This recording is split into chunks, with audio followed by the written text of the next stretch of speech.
कल मुझे आपके साथ ये अद्भुत अनुभव हुआ।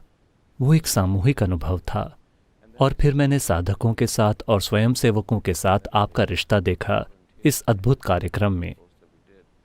और वहाँ कुछ ऐसा था जो आपको जोड़ रहा था। मैंने इसके बारे में कहानियाँ सुनी हैं, जैसे कि जब ईसा मसीह आए उन्होंने प्यार फैलाया और हम हमेशा हैरान होते थे कि आप प्यार कैसे फैला सकते हैं। मैंने वो कल देखा। मैंने देखा उनकी आंखों में आंसू थे, वो हम समझा सकते हैं, मगर मैंने आपकी आंखों में आंसू देखे। ये रिश्ता दोनों तरफ से था। तो एक गुरु के बारे में बात करते हैं और मुझे बताइए कि ये दोनों तरफ से कैसे है, क्योंकि मैंने आपको एक भक्त की तरह देखा। आप उनकी तरह थे। जब आप उनके पास गए, वो सिर्फ उनकी ही भावनाएं नहीं थीं, वो आपकी भी थीं। देखिए, यहां आप भक्त शब्द का इस्तेमाल कर रहे हैं। मैं नहीं जानता कि वो भक्त हैं या नहीं। मेरा जीवन उनके लिए समर्पित है।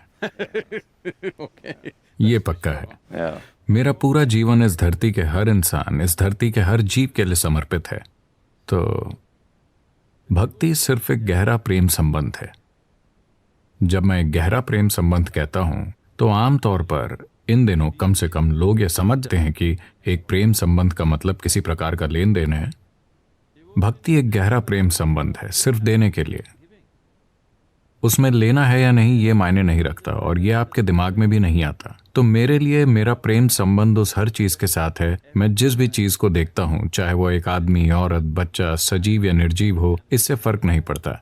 मैं जिसे भी देखता हूं उसके साथ गहराई से जुड़ जाता हूं। तो मेरी आंखों में आंसू आने के लिए मेरा किसी इंसान को भी देखना जरूरी नहीं है। अगर मैं एक बादल को देखूं तो मुझे आंसू आ जाते हैं। अगर मैं एक पेड़ को देखूं तो मुझे आंसू आ जाते हैं। अगर मैं अपनी आंखें बंद करूं तो मुझे आंसू आ जाते हैं। तो आंसू का संबंध प्यार से भी नहीं है। अगर आप मुझे कहते हैं कि मैं लोगों से प्यार करता हूं तो मुझे ये कोई अद्भुत बात नहीं लगेगी। मुझे लगता है कि आप इस सारी चीज को कमतर कर रहे हैं। मैं प्यार में नहीं हूं, क्योंकि प्यार अब भी एक तरह का लेन देन है। ये समावेश का एक आयाम है। वास्तव में मेरे अनुभव में इस दुनिया में और कोई नहीं है। इस अस्तित्व में कोई और नहीं है, सिर्फ मैं हूं। मैं अपने अनुभव में खुद को और किसी और को नहीं देखता, मैं सिर्फ खुद को देखता हूं। तो ये भक्ति भी नहीं है, ये प्यार भी नहीं है, ये सिर्फ समावेश है।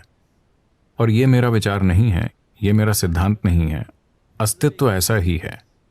अगर आप अपनी चेतनता में कब्ज पैदा ना करें, सीमित चीजों से पहचान जोड़कर, जैसे आपका शरीर, आपका मन, आपकी संस्कृति, आपका धर्म, आपका परिवार, आपकी बाकी चीजें, आपकी प्रजाति, अगर आप इस तरह की सीमाओं के साथ अपनी चेतना में कब्ज पैदा नहीं करते तो अस्तित्व पूरी तरह समावेशी है। और विज्ञान आज आपको यह साबित कर सकता है ना?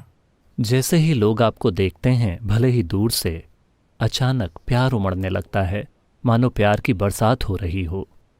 तो चलिए प्यार की बात करते हैं। ये एक तरह का प्यार है। क्या होता है? क्या वो एक रिलीज है? शायद ऐसा हो कि जब वो आपको देखते हैं, उनके अपने तनाव और भावनाएं रिलीज हो जाते हैं। दूसरी बात, क्या कोई ऊर्जा है जो आप उनमें ट्रांसमिट करते हैं? क्या वो ऊर्जा सिर्फ एक प्रेम संबंध में ही संभव है, चाहे आपके और लोगों के बीच या खुद लोगों के बीच? प्यार नाम की वो ऊर्जा क्या है?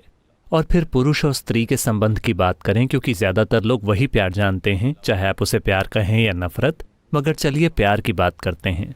There is no such thing as an energy that is love. ऐसी कोई ऊर्जा नहीं होती जो प्यार है। जीवन एक ऊर्जा है। आप एक जीवन ऊर्जा हैं। ये जीवन ऊर्जा कई रूपों में व्यक्त होती है, जैसे विचार, शरीर, शारीरिक काम, भावना और हाँ, दूसरे आयाम भी हैं, ऊर्जा कार्य।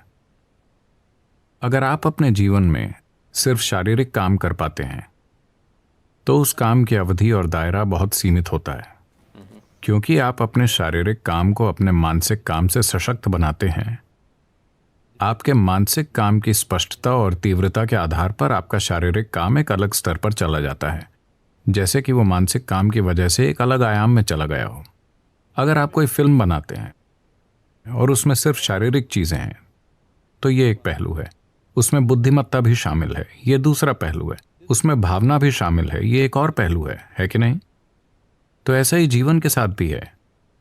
तो ये तीव्रता के अलग अलग स्तर हैं। भौतिक तीव्रता का एक स्तर है, बुद्धि तीव्रता का एक दूसरा स्तर है, भावना तीव्रता का एक अलग स्तर है। आमतौर पर लोग भावना को बुद्धि से कमतर मानते हैं। ये गलत चीज है जो वो कर रहे हैं। मुझे लगता है कि लोग धीरे धीरे ये समझ रहे हैं, वो अब इमोशनल इंटेलिजेंस की बात कर रहे हैं, क्योंकि भावना बुद्धि से अधिक तीव्रता की क्षमता रखती है। कई मायनों में बुद्धि में एक तरह की ठंडक होती है, बुद्धि में भेदने की क्षमता होती है, लेकिन भावना हर चीज को गले लगा सकती है। बुद्धि जीवन को टुकड़ों में जान सकती है, भावना जीवन को पूर्णता में जान सकती है। तो यही वजह है कि आध्यात्मिक परंपराओं में हमेशा भक्ति को सबसे बड़ी चीज बनाया गया है, क्योंकि एक भक्त एक बौद्धिक व्यक्ति को मूर्ख नजर आता है, लेकिन एक भक्त जीवन के अनुभव के अर्थ में जो जानता है और वो जीवन के बोध के संदर्भ में उसकी पूर्णता में जो जानता है, एक बौद्धिक व्यक्ति कभी उसे नहीं छुएगा। इसलिए एक भक्त मूर्ख नजर आता है, लेकिन असली मूर्ख कहीं और है। तो अभी यहां जो होता है, जब लोग मेरे आसपास होते हैं, वो ना तो बौद्धिक है, ना भावनात्मक, ना शारीरिक। ये एक अलग आयाम है जो बस ऊर्जा का शुद्ध स्पंदन है। अगर मैं एक प्रकार से स्पंदित करूंगा तो कुछ लोग अपनी आंखें ऊपर चढ़ाकर चुपचाप बैठे रहेंगे, कुछ लोग रोएंगे, कुछ लोग हंसेंगे, कुछ लोग महसूस करेंगे कि उन्होंने बहुत सी चीजें अनुभव की उस जगह पर होने के कारण। ये उनकी अपनी अभिव्यक्ति है। ये ऐसा ही है जैसे मैं आपको इलेक्ट्रिक कनेक्शन दूं, कोई उससे रोशनी बना लेगा, कोई उससे आवाज बना लेगा, कोई उससे ठंडक बना लेगा, कोई उससे गर्मी बना लेगा। एक ही बिजली से अलग अलग उपकरण अलग अलग चीजें बना रहे हैं। तो मेरा काम सिर्फ उस ऊर्जा को बाहर निकालना है। कोई उससे प्यार बना लेता है, कोई उससे सजगता बना लेता है, कोई उससे जागरूकता बना लेता है, कोई उससे ध्यानमयता बना लेता है। ये उस व्यक्ति के ऊपर है।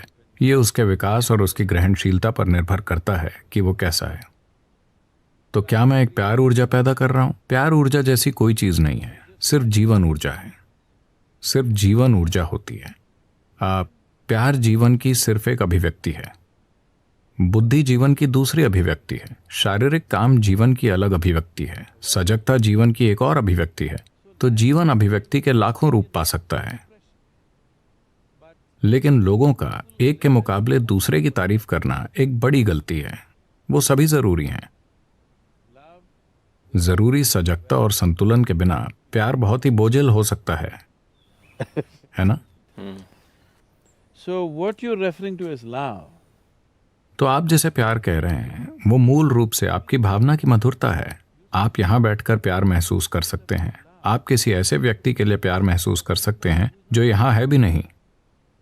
तो इसका किसी व्यक्ति से कोई लेना देना नहीं है। जब इंसान अपनी ही प्रकृति के प्रति ज्यादा से ज्यादा जागरूक हो जाता है तो वो समझ जाता है कि प्यार के अनुभव के लिए, आनंद के अनुभव के लिए, परमानंद के अनुभव के लिए, यहाँ तक कि जीवन के भौतिक सुखों का अनुभव करने के लिए भी वास्तव में आपको किसी की जरूरत नहीं है।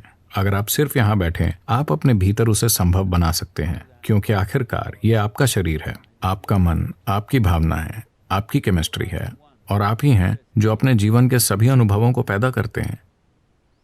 चूंकि लोग इसके बारे में सचेत नहीं होते कि आप ही अपने जीवन के निर्माता हैं, आप ही अपने जीवन को वैसे चलाते हैं जैसे चाहते हैं। ज्यादातर लोग अब भी मानते हैं कि उनके अनुभव उनके आसपास के लोग और हालात तय करते हैं, लेकिन ये सच नहीं है। इंसानी अनुभव 100% खुद के बनाए होते हैं, 100%।